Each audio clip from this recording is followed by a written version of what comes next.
Hello नमस्कार, स्वागत है हमारे YouTube channel NR current GK classes में। हम इस वीडियो में बात करेंगे राजभाषा से संबंधित क्वेश्चनों के बारे में। रेलवे डिपार्टमेंटल जितने भी एलडीसी एग्जाम होते हैं उनके लिए बहुत ही महत्वपूर्ण होने वाले हैं। राजभाषा इंपॉर्टेंट क्वेश्चन विथ एक्सप्लेनेशन मैं आपको कराने वाला हूँ। पीडीएफ में हर ऑप्शन को आपको समझाने वाला हूँ। 4 ऑप्शन दिए गए हैं, हर ऑप्शन को आपको बहुत ही बेहतरीन तरीके से समझाने वाला हूँ। एक बार ये वीडियो देखने के बाद आपको एहसास होगा कि राजभाषा से संबंधित आप कुछ भी नहीं छोड़ेंगे और जो राजभाषा से संबंधित क्वेश्चन आते हैं जो आपको टिपिकल लगते हैं वो बहुत ही आसानी से आप हल कर सकते हैं। जितने भी जो एलडीसी के एग्जाम होते हैं उनमें करीब 10 क्वेश्चन राजभाषा से संबंधित आते हैं। 10 नंबर के क्वेश्चन होते हैं, बहुत ही महत्वपूर्ण क्वेश्चन होते हैं।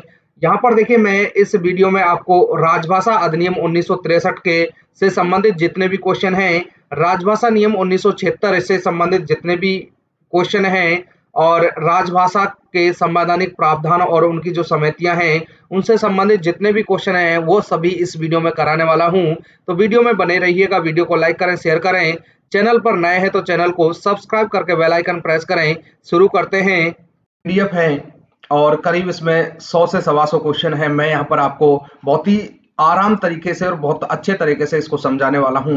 तो ज्यादा समय खराब नहीं करते हुए सीधा हम क्वेश्चन की तरफ चलते हैं। पहला क्वेश्चन है, राजभाषा से संबंधित संवैधानिक प्रावधान भारत के संविधान के किस भाग में हैं?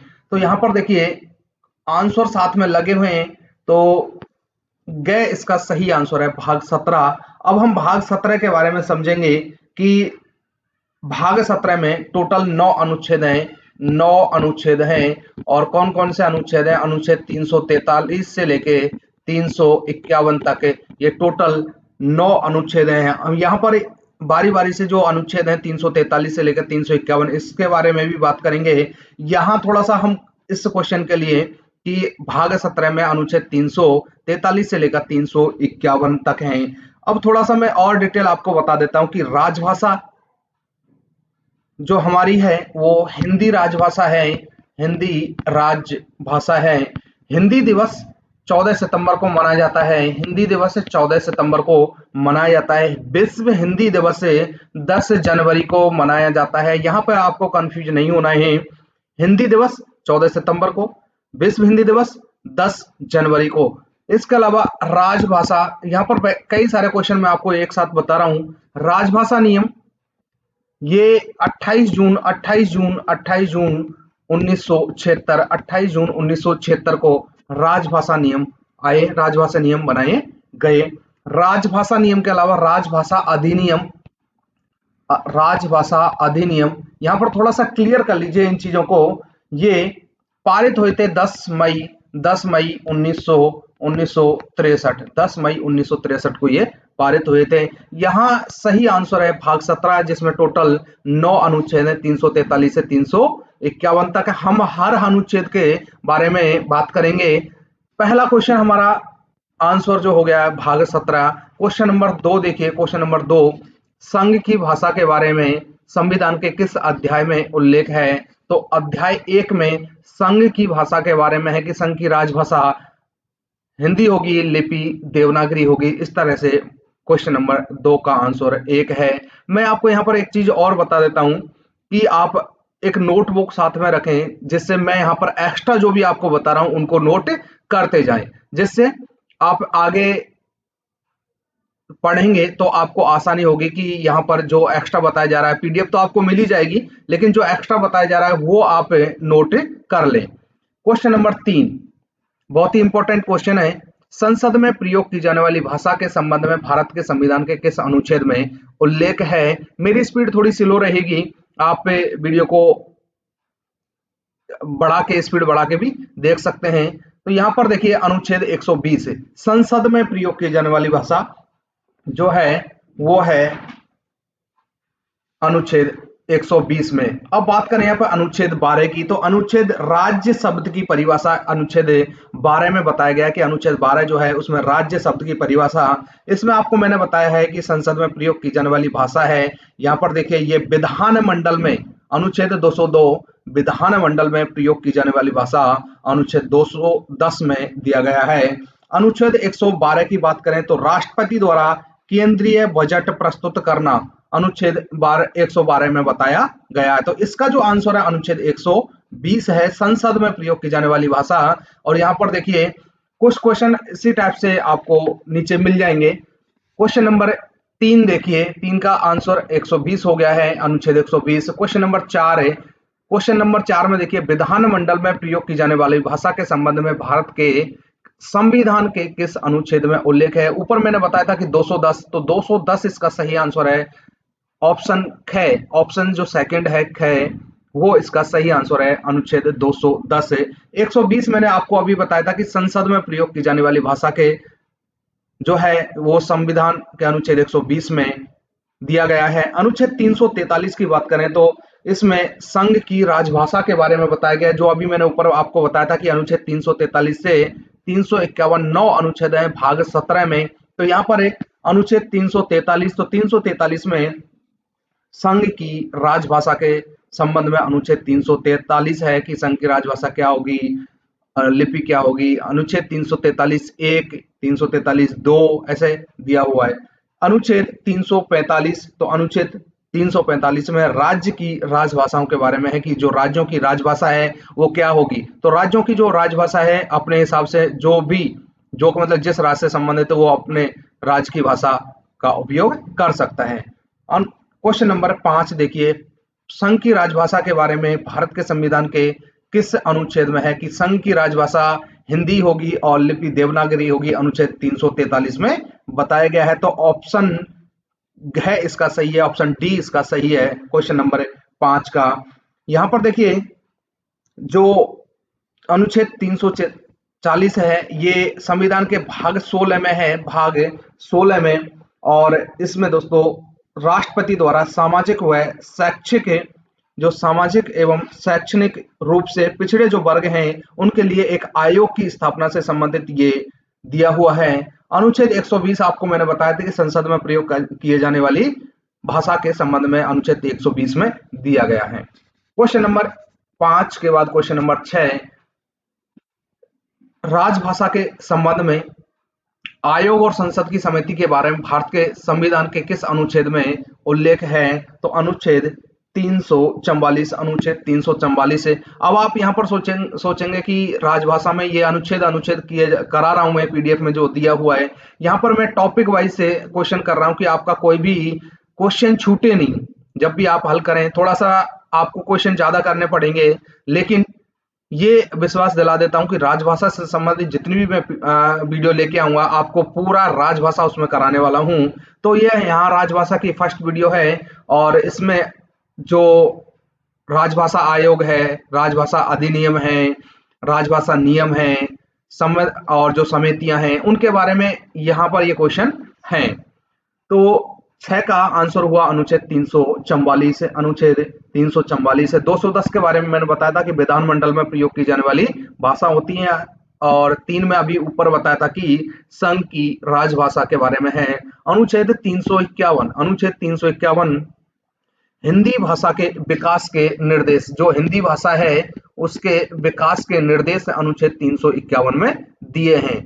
आप यहाँ पर अनुच्छेदों को जो 343 से 351 है उनको सबको क्लियर कर लें आप, जिससे आपको समझने में परेशानी नहीं होगी। क्वेश्चन नंबर 7 है, राज्य की राजभाषा या राजभाषाओं के बारे में भारत के संविधान के किस अनुच्छेद में उल्लेख है। तो अनुच्छेद 345, अनुच्छेद 345 से 343 के बारे में मैंने अभी बताया कि जो संघ की राजभाषा है उसके बारे में दिया गया है अनुच्छेद 343 में। 344 में दिया गया है कि राजभाषा आयोग और संसदीय समिति जो हैं उनके बारे में यहाँ पर दिया गया है अनुच्छेद 344। 344 में राजभाषा आयोग और संसदीय समिति के बारे में ये दिया गया है।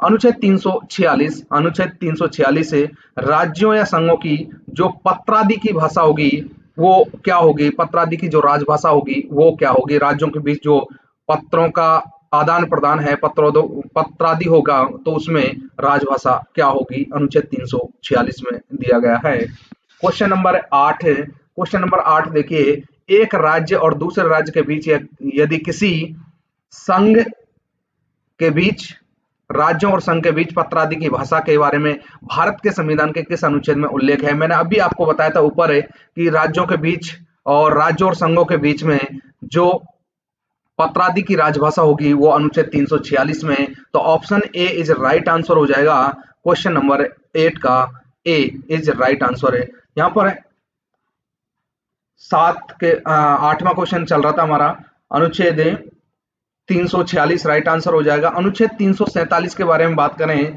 तो अनुच्छेद 347 क्या है? किसी राज्य की जनसंख्या के किसी भाग द्वारा बोली जाने वाली जो भाषा है उसके संबंध में जो उपबंध बनाए गए हैं वो अनुच्छेद 347 में है। दोबारा से सुनिए, किसी राज्य की जो जनसंख्या है उसके किसी भाग द्वारा बोली जाने वाली जो भाषा है उसके संबंध में विशेष उपबंध दिए गए हैं अनुच्छेद 347 में। 349 की बात करें तो 349 में बताया गया है कि भाषा से संबंधित कुछ विधियां अधिनियमित करने के लिए विशेष प्रक्रिया बनाई गई है। कुछ जो भाषा है, भाषाओं से संबंधित कुछ जो विधियां हैं उनको अधिनियमित करने के लिए एक विशेष प्रक्रिया बनाई गई है, अनुच्छेद 349 में बताया गया है। 348 में बताया गया है कि उच्च न्यायालय जो है, उच्चतम न्यायालय हैं और उनके जो अधिनियम है, विधेयक हैं आदि के लिए प्रयोग की जाने वाली जो भाषा है उसके बारे में अनुच्छेद 348 में बताया गया है। क्वेश्चन नंबर 9, किसी राज्य की जनसंख्या के किसी भाग द्वारा बोली जाने वाली भाषा के संबंध में विशेष उपबंध के बारे में भारत के संविधान के किस अनुच्छेद में है? अभी मैंने बताया था आपको 347 इज राइट आंसर।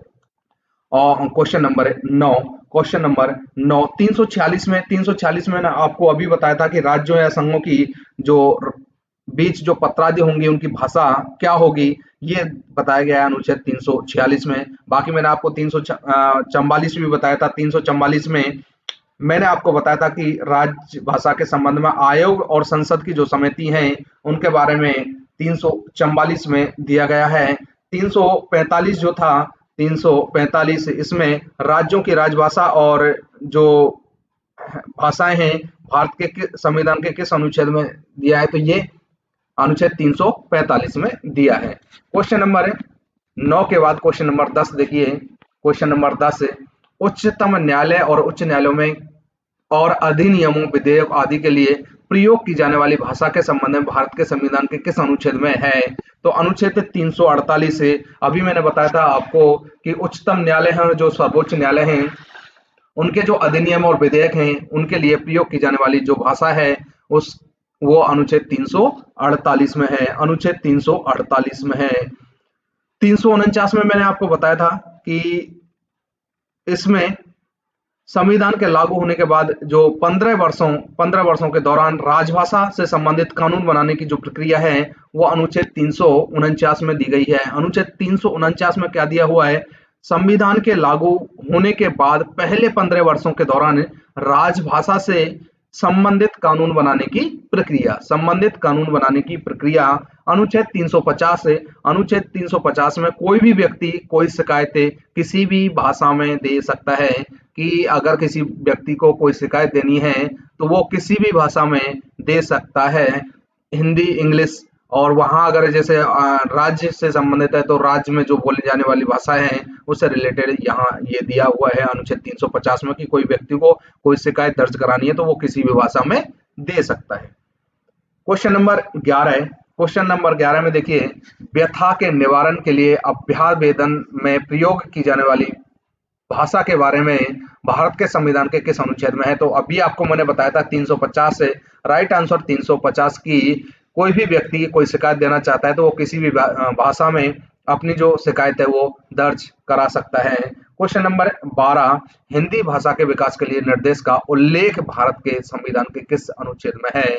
तो हिंदी भाषा का विकास मैंने स्टार्टिंग में आपको बताया था कि अनुच्छेद 351 में बताया गया है कि हिंदी भाषा का जो विकास से संबंधित अनुच्छेद है वो 351 है, अनुच्छेद 351। क्वेश्चन नंबर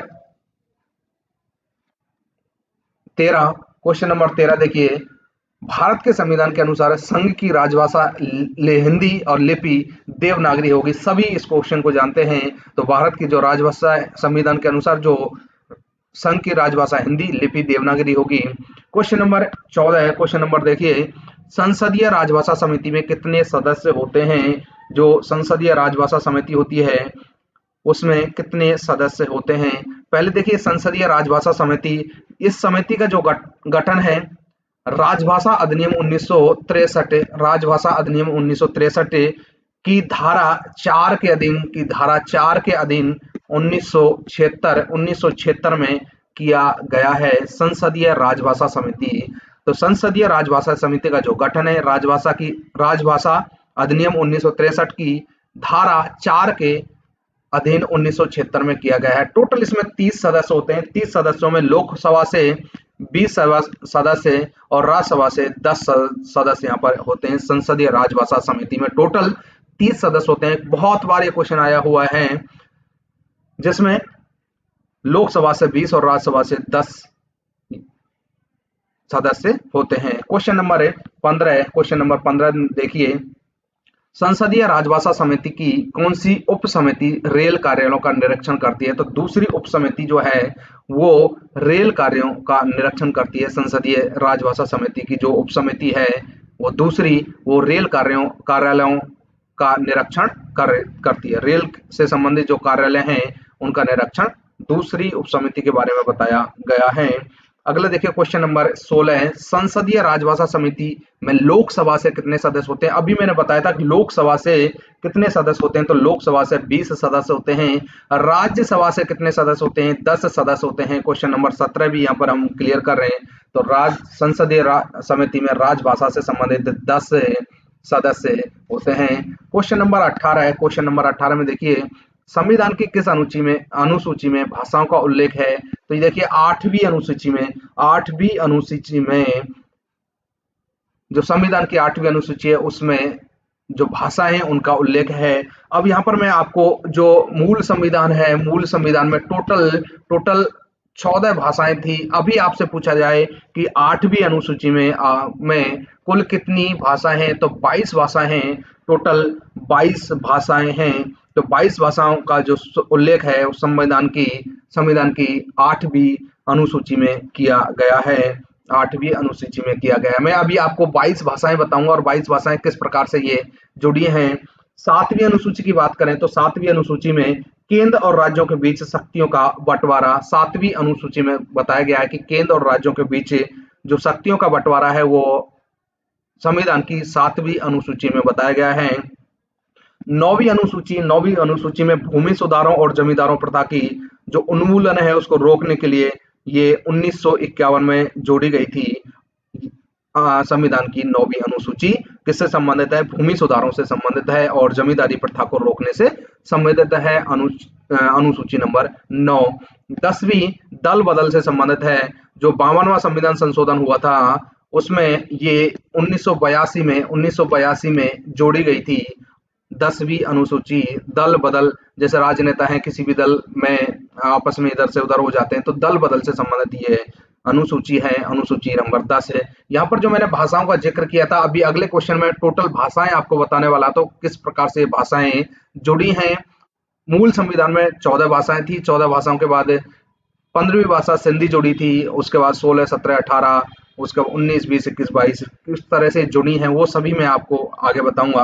क्वेश्चन नंबर 19 देखिए, भारत के संविधान के भाग 17 में राजभाषा के प्रयोजन के लिए कितने अनुच्छेद हैं? तो अनुच्छेद 343 से लेकर 351 तक 9 अनुच्छेद हैं। Option A is right answer हो जाएगा। ऑप्शन के इज राइट आंसर हो जाएगा क्वेश्चन नंबर 19 से। क्वेश्चन नंबर 20 देखिए, राजभाषा अधिनियम कब बना? राजभाषा अधिनियम कब बना? तो राजभाषा अधिनियम 1963 में बना था। 63 में, और ये 10 मई पूरा बोलेंगे तो 10 मई 1963 इसका राइट आंसर होगा।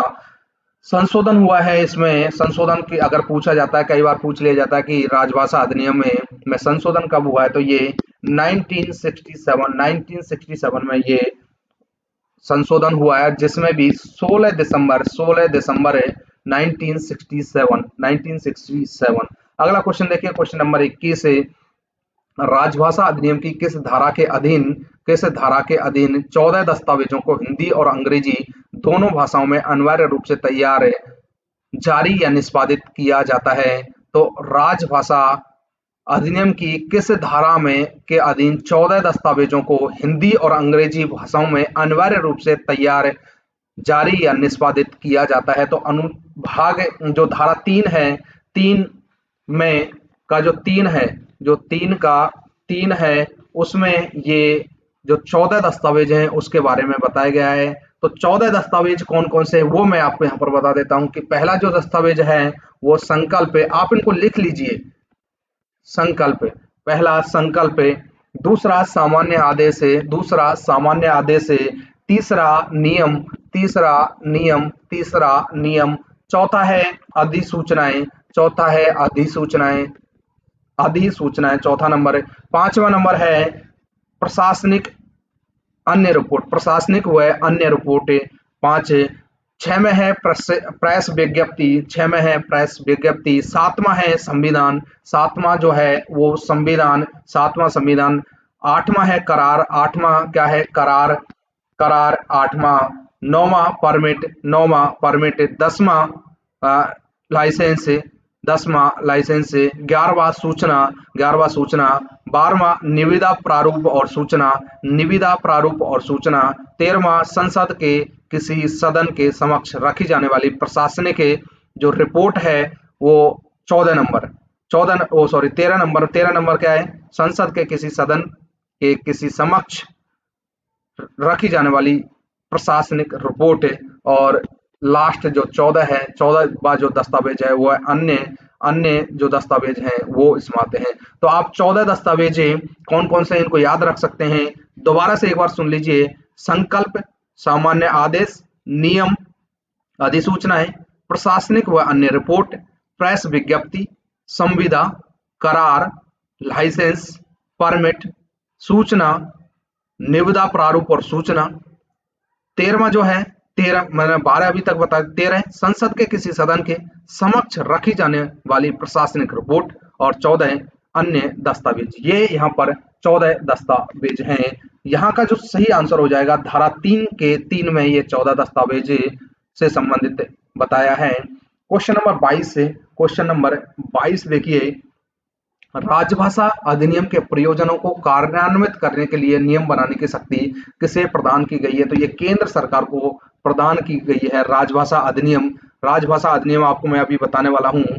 तो राजभाषा जो अधिनियम है वो प्रायोजन, उनकी जो कार्यान्वयन के लिए नियम बनाने की जो शक्ति है वो केंद्र सरकार को दी गई है, केंद्र सरकार को दी गई है। क्वेश्चन नंबर 22 का क्या इज राइट आंसर, क्या इज राइट आंसर। राजभाषा जो अधिनियम है, राजभाषा जो अधिनियम है उनके बारे में हम बात करेंगे कि राजभाषा अधिनियम 1963 में बनाए गए थे और संशोधन 1967 में किया गया था।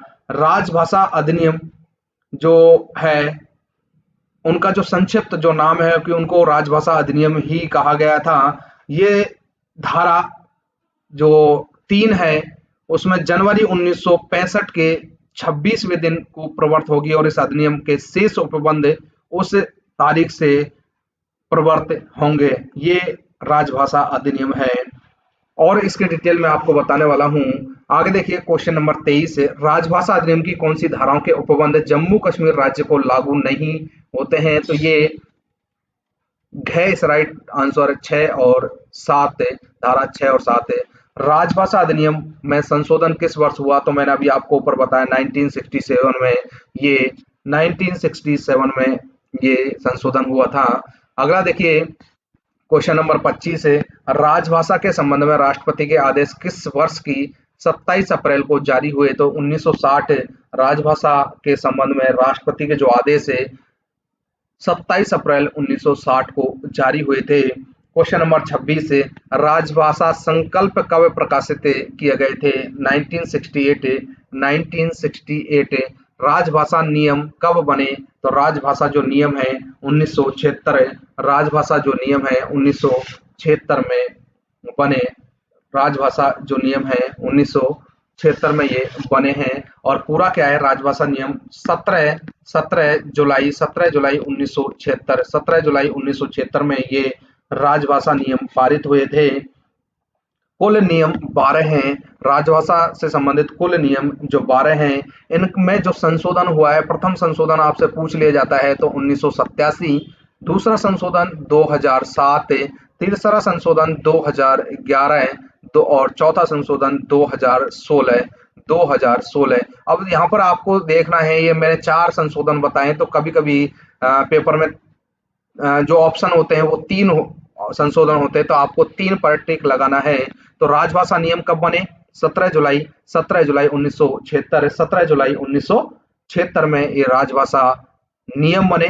संशोधन प्रथम 1987, दूसरा 2007, तीसरा 2011 और चौथा 2016। 2016 में संशोधन। कुल 12 नियम हैं। कुल 12 नियम हैं।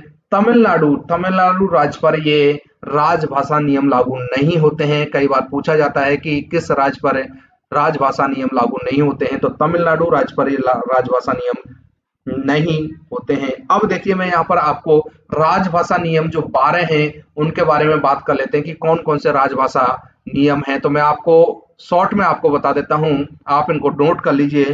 पहला नियम है संक्षिप्त नाम, विस्तार और प्रारंभ। राजभाषा जो नियम है उनका जो संक्षिप्त नाम है, विस्तार है और प्रारंभ, ये नियम नंबर 1 में बताया गया है। नियम नंबर 2 परिभाषाएं। नियम नंबर 2 परिभाषाएं। नियम नंबर 3 में राज्यों आदि और केंद्रीय सरकार के कार्यालयों से विभिन्न कार्यालयों के साथ पत्रादि, मतलब राज्य या केंद्र सरकार के जो कार्यालय हैं उनके मध्य जो पत्रादि की जो भाषा है वो क्या होगी? वो भाग नंबर 3। 4 नियम, भाग का मतलब नियम 4। चौथा नियम जो है केंद्र सरकार के कार्यालयों के बीच पत्राचार। केंद्रीय जो सरकार है उनके जो कार्यालय हैं उनके बीच में जो पत्राचार है, नियम नंबर 4 में बताया गया है। नियम नंबर 5 में हिंदी के पत्रों का जवाब हिंदी में देना। नियम नंबर 5 में बताया गया कि हिंदी के जो पत्र हैं उनका जवाब भी हिंदी में ही देना होगा। नियम नंबर 6 में बताया गया है कि हिंदी और अंग्रेजी दोनों भाषाओं का प्रयोग किया जा सकता है। हिंदी और अंग्रेजी दोनों भाषाओं का प्रयोग है। सातवां अभ्यावेदन से संबंधित है। Rule number 7। रूल नंबर 8 है केंद्रीय सरकार के कार्यालयों में टिप्पणियों का लिखा जाना, हिंदी या अंग्रेजी। केंद्र सरकार के कार्यालयों में टिप्पणियों का लिखा जाना या तो हिंदी में लिख सकते हैं या अंग्रेजी में लिख सकते हैं। 9वां जो नियम है हिंदी में प्रवीणता। ये पूछा जाता है कई बार, हिंदी में प्रवीणता राजभाषा नियम के किस नियम में है? तो नियम नंबर 9। 10 में क्वेश्चन नंबर 10 रूल नंबर 10 से हिंदी का कार्य साधक ज्ञान, ये भी पूछा जाता है हिंदी का जो कार्य साधक ज्ञान है वो राजभाषा नियम में क्या जो कौन सा नियम है उसमें बताया गया है, तो ये हिंदी का कार्य साधक ज्ञान है। नियम नंबर 10 है, 10 नियम में बताया गया है। 11वां नियम नंबर 11 है मैनुअल या संहिताएं प्रक्रिया संबंधी अन्य साहित्य लेखन सामग्री।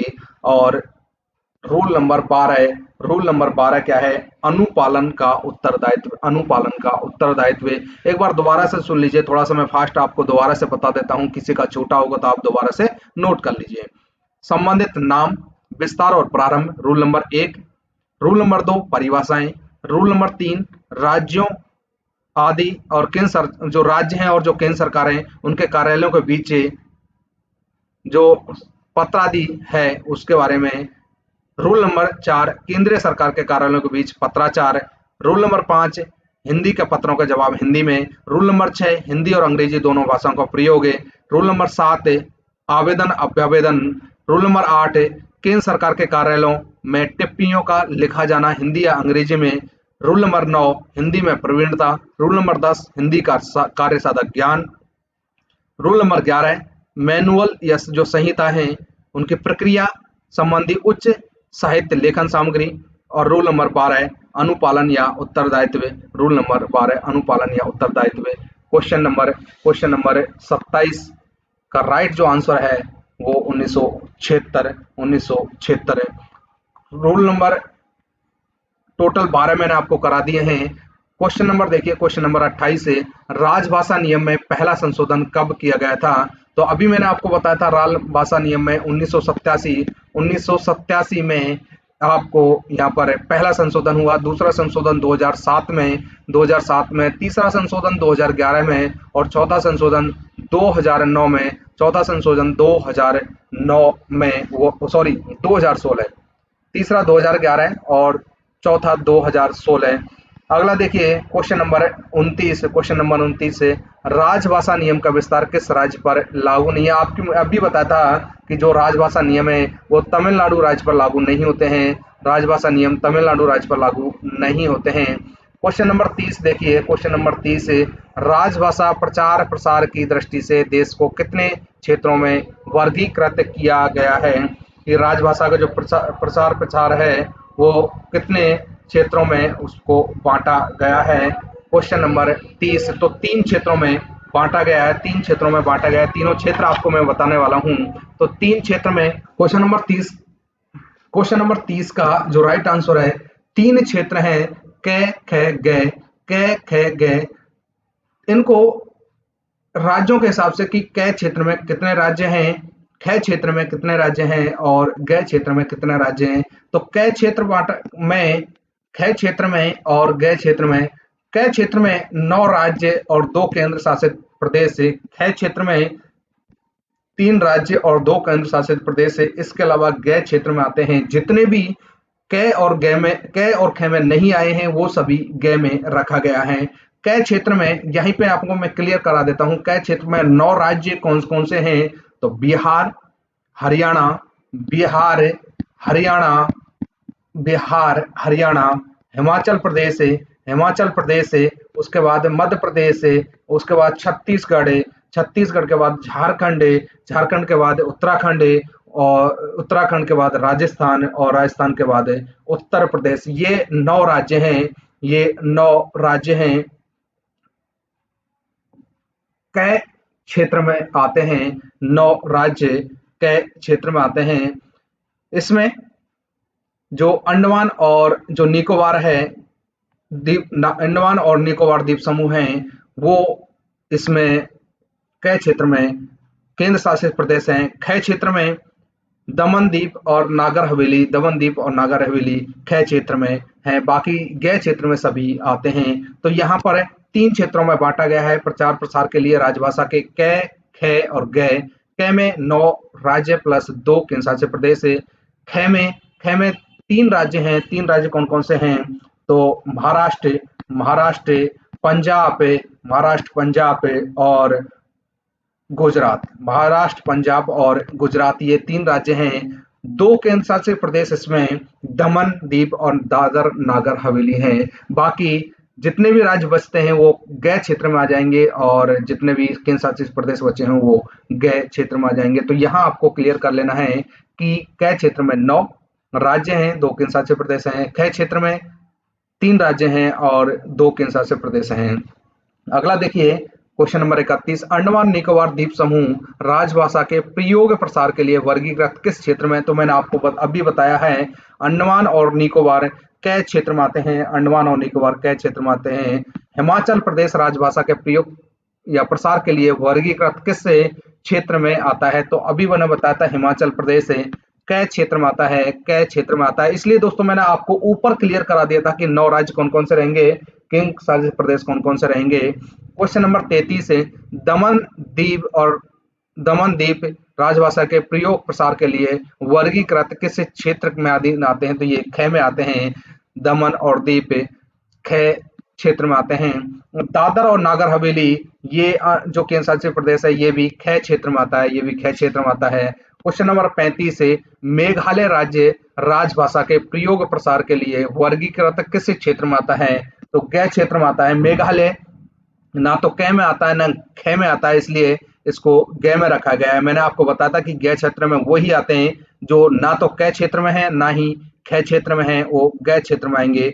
गोवा राज्य राजभाषा के प्रयोग के लिए प्रसार के लिए वर्गीकृत किस क्षेत्र के अधीन आता है, तो ये ग क्षेत्र में आता है। तमिलनाडु किस क्षेत्र के अधीन आता है, ये ग क्षेत्र में आता है।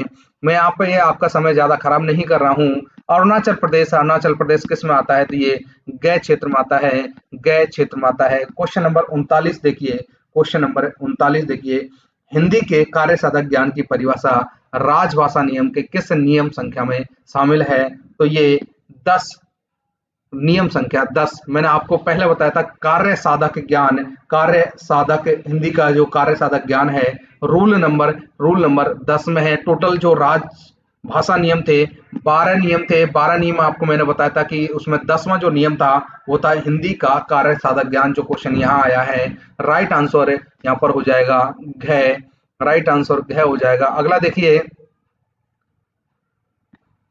हिंदी में प्रवीणता की परिभाषा राजभाषा के नियम की किस नियम संख्या में है? तो ये हिंदी में प्रवीणता मैंने आपको बताया था रूल नंबर 9। यहाँ पर जो राजभाषा नियम थे 12 उनमें रूल नंबर 9 में बताया गया था कि हिंदी में प्रवीणता, अभी ऊपर बताया था कि 10 जो रूल नंबर 10 में था उसमें हिंदी का कार्य साधक ज्ञान। तो दोस्तों इस प्रकार से यहाँ पर मैं 40 क्वेश्चन आपको हल करा रहा हूँ। बाकी को क्वेश्चन सेकंड पार्ट में हल कराएंगे क्योंकि काफी वीडियो लंबी हो जाती है। देखने वाले भी परेशान होते हैं कि काफी लंबी वीडियो है और आपको समझने में भी थोड़ी सी दिक्कत होती है कि लंबी वीडियो है तो थोड़ा सा आप बोर होंगे तो समझने में भी दिक्कत होगी। तो इस प्रकार आप यहाँ पर 40 क्वेश्चन पर मैं रोक रहा हूँ। बाकी की जो पीडीएफ है काफी लंबी पीडीएफ मैं आपको दिखा देता हूँ। काफी लंबी पीडीएफ है, पीडीएफ आपको टेलीग्राम चैनल पर मिल ही जाएगी। तो यहाँ पर देखिए काफी लंबी पीडीएफ है। क्वेश्चन टोटल इसमें 115 हैं, सभी को हल कराने वाला हूँ। तो वीडियो यदि आपको अच्छी लगी तो वीडियो को लाइक करें, शेयर करें और चैनल पर नए हैं तो चैनल को सब्सक्राइब करके बेल आइकन प्रेस करें। सभी के लिए धन्यवाद।